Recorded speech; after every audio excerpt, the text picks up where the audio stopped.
Hey, I'm ChristopherJMUA and welcome back to my channel. Unless you've never been here, of course, then welcome. I'm so glad you've stopped by. Today, we are reviewing the IT Cosmetics CC Plus Matte Foundation. When I saw this foundation released at Sephora and Ulta, I was very curious about it because it says it is an oil-free matte foundation with an SPF of 40, and I love an SPF, period, in general. SPF, singularly, SPF within a moisturizer, SPF within a foundation. However, I have normal to dry-ish skin, so I wanted to see how this matte foundation would perform on my skin.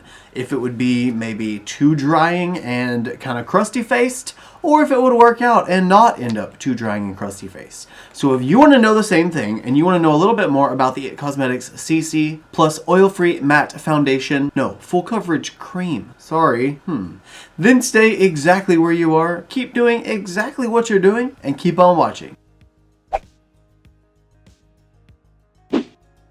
So a little bit of info for this foundation. It was $39.50, which is kind of standard for the IT Cosmetics CC creams, I think, anyway. The SPF strength in this is actually really good. I would prefer it be SPF 50 personally, but that's just my own opinion. SPF 40 I'm sure is going to be just fine. This comes in a whopping 12 shades from Sephora's website, which is really not the greatest. The deepest shade they have, which is called Shade Deep, does look pretty deep, just not quite like Nematang deep. I don't know that though, I could be wrong. I just know that I went with the shade Light Medium, and I think that's gonna work for me. Now on Sephora's website, the description for this product says this is a best-selling full coverage color correcting cream, now oil-free with SPF 40 physical sunscreen and a matte finish for up to 12 hours. Skin type is for combination and oily. Okay, got it. So it's not made for my skin. Nice to know. Well, I'm still gonna try it for you guys. The skincare concerns says it's for pores, dryness. It's for the skin type combination and oily. Formulation full cream.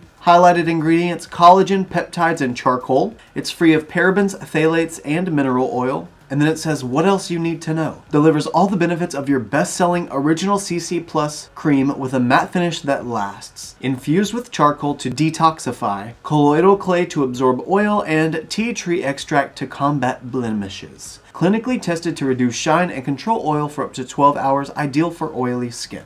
Okay, so it clearly says that this is definitely made for oily skin and to help with oily skin, but that is not going to stop me from trying it.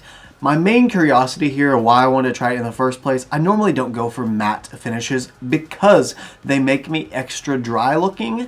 I typically get some dry patches, and I typically will get some hardcore creasing, like it'll just look really dry on me. So I want to put this to the test and see if for $39.50, if someone with normal, leaning dry skin can use a product like this. So we're going to give it a shot and see. Oh, who am I kidding? The reflective aqua teal packaging is what really pulled me in and made me want it. And this is what the tube looks like. It looks just like all of the other CC Plus IT Cosmetics products. Now I have tried the original IT Cosmetics CC cream. I have not tried the foundation, like the one named foundation, and I have not tried the illuminating CC cream. That's probably the one that's actually made for my skin, and that's why I'm assuming this one came out, because they have the original, the illuminating, and now the mattifying.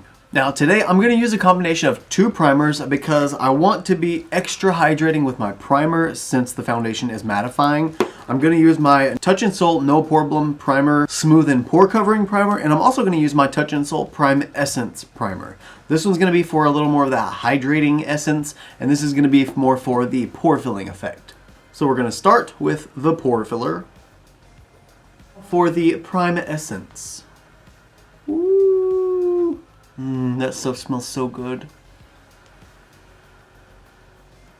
I also just sprayed my face with my Too Faced Hangover 3-in-1 Replenishing Primer and Setting Spray. Love this stuff because it is so replenishing. Like, it gives plumpness back to my skin when it completely is dehydrated. Since I drink plenty of water every single day, I have really no need to use that. No, I need to use that every day because I never drink water. Yeah, that's more correct. Anyway, we are going to be using both a brush and a sponge today for this foundation. A brush on one side, a sponge on the other side. That way we can truly tell what this foundation is all about. And we'll be able to tell what the best tool to use for the foundation is. So my sponge is so wet, so I'm going to go ahead and put my CC cream on the sponge, and we're gonna get to applying. I don't really know how I want to use it. I don't really know how much to use either. Let's just say 2 pumps for now, and we'll go from there.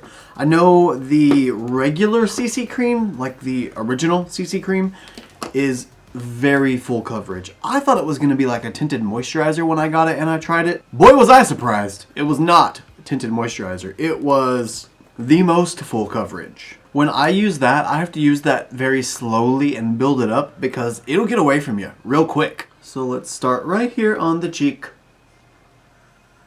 Seems like a pretty good color match. Yeah, that's decent. Very full coverage. Very. Wow. But also very, very good color match. I'm very, very satisfied with that match. And I have already done my brows. So I'm going to try to be very cautious around those. I never do my brows before my foundation. I don't know what's wrong with me. Don't know what's happening. It's like Invasion of the Body Snatchers. I have been body snatched. Now, something that I'm very worried about this whole mattifying foundation thing is that typically up here on my forehead, I have some pretty deep creases because I'm, you know, a human. And they tend to stand out very quickly once we start using mattifying products or drying products. And that's the only thing I'm scared of. I'm scared that over time, it's just gonna accentuate them more and more. We'll find out though. I'm gonna give it a fair shot. I'm not gonna be too judgy too fast because you can't judge a book by its cover. Just like you can't judge a foundation by its bottle or by its previous versions of itself. No, yeah, you can. You can. But I'm not gonna. I'm gonna be fair. I mean, honestly, so far so good. That really doesn't look bad. It actually looks kind of nice. It's got a nice amount of coverage. It definitely looks, I don't know that I'm quite to full, right? Well, no, I am to full. It's like a medium full. I feel like simply because I'm using a sponge, it's kind of pulling back the excess product. So it's making it more of a medium than a full. But I can tell it's a full coverage product. I mean, you can see based on the way it's built up on the skin and how pore filling it is, that it's definitely a full coverage product. Yeah, that's nice. You can definitely tell a difference between this side and this side. So now, before I add on any more to that side to get it to full, I'm gonna go ahead and use the CC Plus on the brush side. Who knows, I might not even build up the sponge side anymore. So let's do 2 pumps on the brush side as well.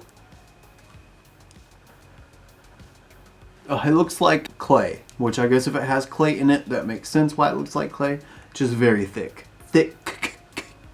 It's so cold too. This is such a full coverage product and it is so cold. Why is it so cold? I'm hot right now. Well, maybe that's why it's so cold actually.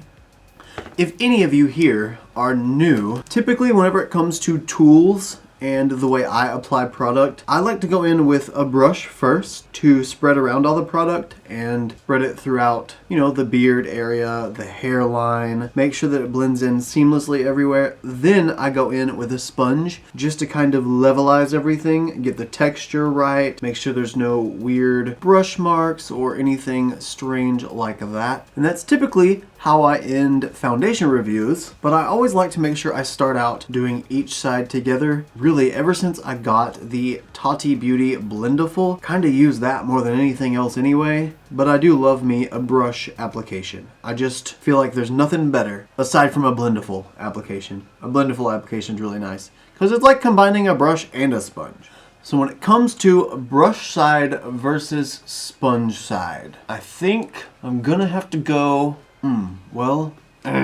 you know what? So my deep creasing looks a lot better on the brush side. I feel like it was able to really get in there and push the foundation in and pore fill essentially a little bit better than the sponge side. But I feel like the sponge side has more of an airbrushed finish when it comes to the product being laid down. So in other words, what I would recommend just based off initial application is doing what I usually do and go in with the brush first, lay all the product down, get it into the hairline around the edges, then go in with the sponge just to lightly press over everything so you can pick up any excess product and help with any texture that might be on the skin.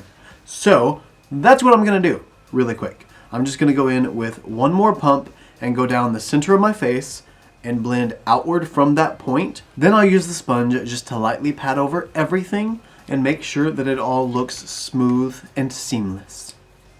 Okay, awesome. So far so good. We are definitely matte, but we're not looking cakey. It doesn't look too bad. It doesn't look super dry. It doesn't look patchy anywhere. It's not pulling out all those fine lines and creases like sometimes mattifying products do on my skin. It actually looks really nice right now. Now, since we're going fullest of the full coverage, I'm gonna go in with my Juvia's Place I Am Magic Concealer in the shade 19 because it is that full coverage moment. And I'm not going to do the whole concealer all over the face thing. This is a foundation review, not a concealer review. So I'm just going to conceal under my eyes where I normally need to. And I'm going to just take my sponge over on the other pointy side and blend this out. Now that the concealer is applied, I'm going to go ahead and use my Jeffree Star Magic Star Translucent Setting Powder. And I'm going to set the concealer in place. I'm going to make sure we have no creasing at all. And here we go.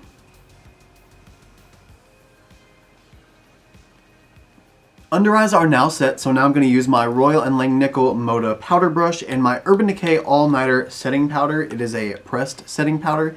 And go ahead and set the rest of my face. I don't want to use a loose powder like I normally would on the rest of my face because of the fact that this is a mattifying foundation. I want to make sure I'm very careful when it comes to the actual setting of this foundation because I feel like that's where I'm going to end up going too dry too fast if I'm not careful. Now, I'm noticing I have a little bit of movement up here. I don't know, I guess I touched the foundation or something, but it looks like it slipped around a little bit. Perhaps because I used a little bit of a silicone primer, I don't know. I'm gonna just press this back down really quick. There's a little bit of powder on my sponge, but not too much, so I'm not really worried about it up here. Just want to make sure this doesn't go anywhere. Okay, there we go. That looks better. I don't know what that was or what that was about. It just looked like it moved a little bit, that's all. Okay, anyway, now let's set the rest of this in place. Okay, now let's start wiping away some translucent powder, shall we?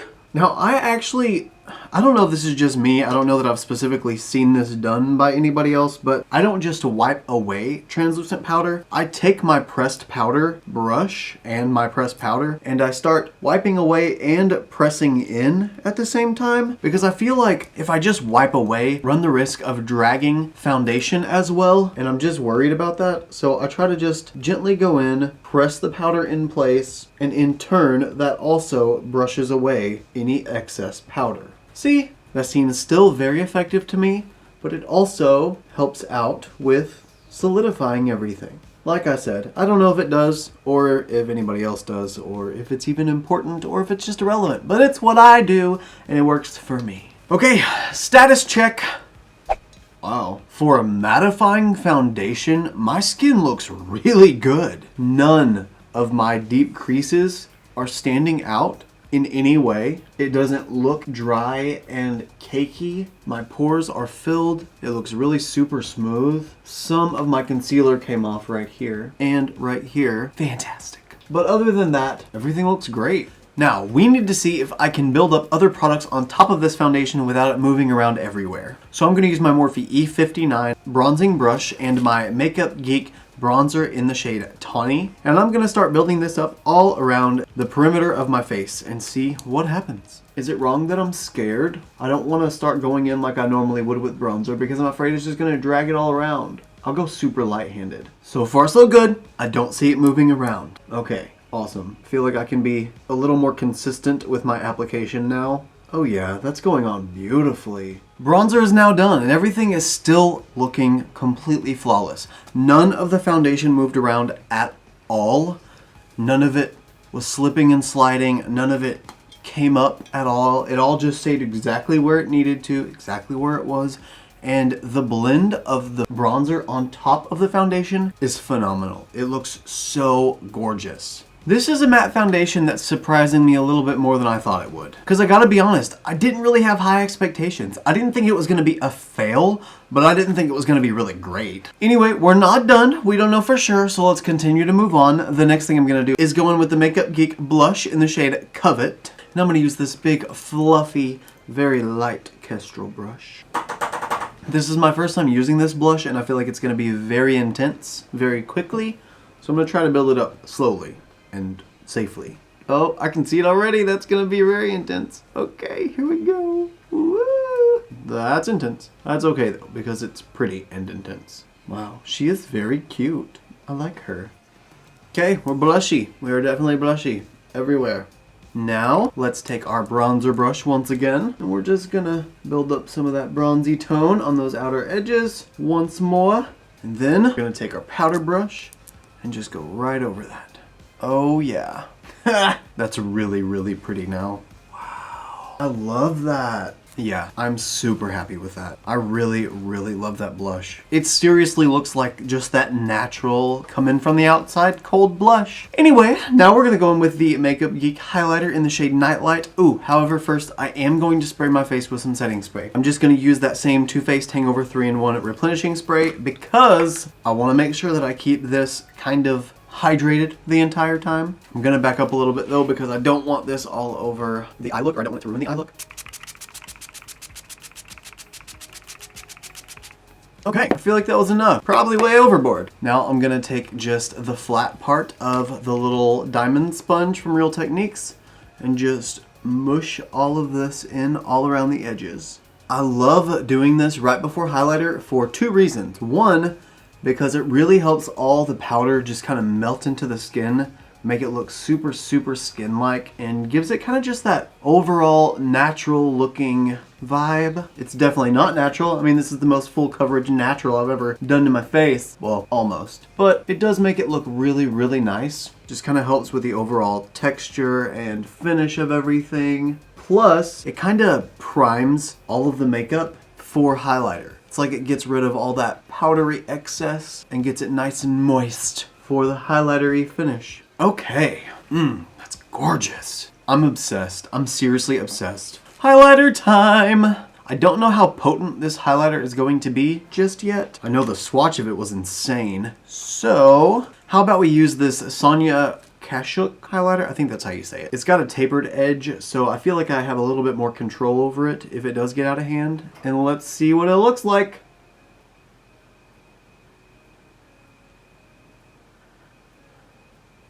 Oh my gosh. Oh, she's beautiful. Yep, she's beautiful. Love her. Ooh, I'm so glad I sprayed that setting spray. Whew. This is really, really pretty, and I'm really, really excited. I love the finish of this. It's not too matte. It's not overly dewy or overly glowy, which why would it be? It's matte. But it's not drying me out. And it is so hard to find a good matte foundation that doesn't do that. That doesn't dry you out, make you look cakey, make your creases and wrinkles and pores super, super exaggerated. I'm just really surprised, guys. Okay, I'm really surprised. So as far as face products are concerned, that's it. Everything stacks up so nicely on top of this foundation. It's like the perfect base for everything I've put on top of it. But now for the true test, we need to see how it wears. So I'm gonna go ahead and finish off my under eye eyeshadow and my lips off camera. And I'm also gonna go ahead and start the wear test. So the next time I see you guys is going to be for my check-in, and I will let you know exactly what I think about the foundation and the wear test after all. So I'll see you guys in just a second. Okay guys, here we are, moment of truth. We are at the 5-hour mark for the wear time test for the IT Cosmetics CC Plus Oil-Free Matte Foundation, and we have a hair on my face. That is what we have. Got it. Okay. We also have a very beautiful finish to the skin. I've been laying on the bed for the past 5 hours watching movies, so I'm not surprised if I have animal hair all over me. And apparently my mascara has transferred just a little bit, but that has nothing to do with the foundation. Let's look at the foundation, just the foundation. The finish is still beautiful. The coverage is still amazing. Skin looks great. I don't see any hardcore creasing. It looks like my natural oils are still pretty mattified. I don't really see any shine anywhere coming through. I'm not oily to begin with, so that's not really too surprising. But regardless, even just that little bit of natural shine that I get, I'm not seeing it anywhere. My little 11 isn't like super creasy. It is a little bit, but it's just as creasy as it normally would be with any kind of other foundation. The point is that this foundation is not drying me out, looking cakey, and looking extra creasy like most mattifying foundations do on me. And that makes me really happy. I think I would say, even with this foundation saying that it is meant for combination to oily skin, I would still recommend it even if you have normal to leaning dry skin. If you have dry skin and it's like problematically dry, I probably wouldn't use this at that point. But if you maintain your skincare regularly and you take care of your dryness and you have that normal to dry skin type like I do, and you just use something moisturizing beforehand to kind of combat the dryness that mattifying foundations have with it, then you could definitely use this because it's holding up very well to my skin. So I'm surprised. I'm definitely surprised. I didn't think that this was going to get a recommend from me. I did assume that it was going to be too dry, but I was hoping for the best. I was hoping that I could have a matte foundation for myself that didn't end up being too dry, and I found that, and I'm happy about it. Anyway guys, I thank you so much for watching this video. If you enjoyed it, please don't forget to give me a thumbs up because it does let me know that you like my content, but it also lets others know that you like my content. Also, if you like this look and you want to see more looks like them, you can follow me on Instagram, Twitter, and Snapchat. My username is the same for everything. It's just ChristopherJMUA. And if you gain nothing out of this video, or if you gain nothing out of any of my videos, please at least gain this, and that is to always remember and never forget that you are absolutely beautiful. And I love you guys. Bye. I dropped my phone. Okay, bye.